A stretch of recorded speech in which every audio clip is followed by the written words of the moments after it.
Well, in March of 2019, we heard about a collection of Hallmark ornaments that a man named David Hallmark had accumulated and put together, and actually was on exhibit in a Hallmark store that his family owned and ran. He was offering it to us because, unfortunately, like other Hallmark stores, their store was closing.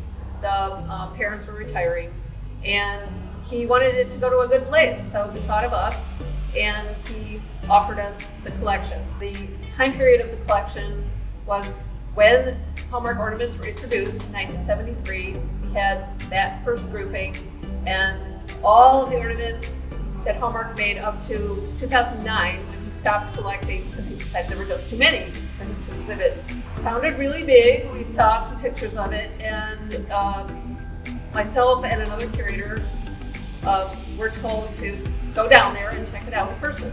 We decided to get the collection.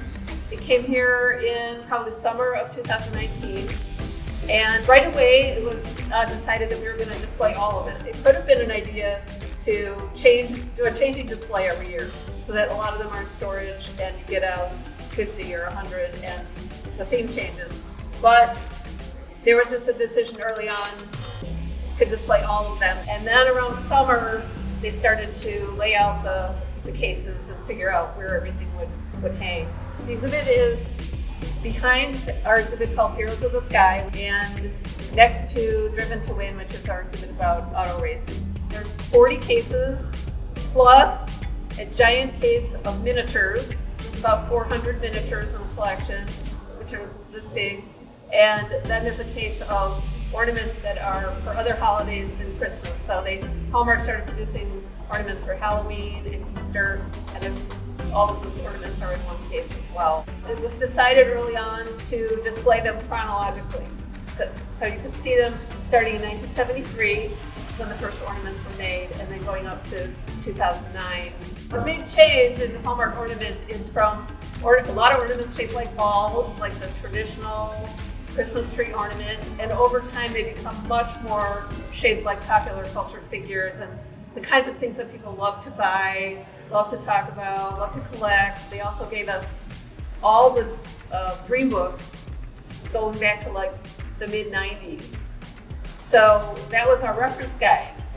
A lot of times as curators, you get objects you have no idea the background. So like it's all like right there as an archive. And we've displayed some boxes. They have so much information on them. They have the dates, the artists, and background, the titles, very clever titles. So a lot of information is like fortunately right on the boxes. People are just kind of blown away by the totality. And then, as they're trying to make sense of it, they see things that are familiar, and then finding more and more and more and more, and then realizing that everywhere they look, it's going to be cool, familiar things. So that's that. And then there's people that they don't leave; they just keep staying on because they keep finding new things. So I think that delight, that sense of delight and discovery, is what we're hoping, and I think that's kind of what's going to happen.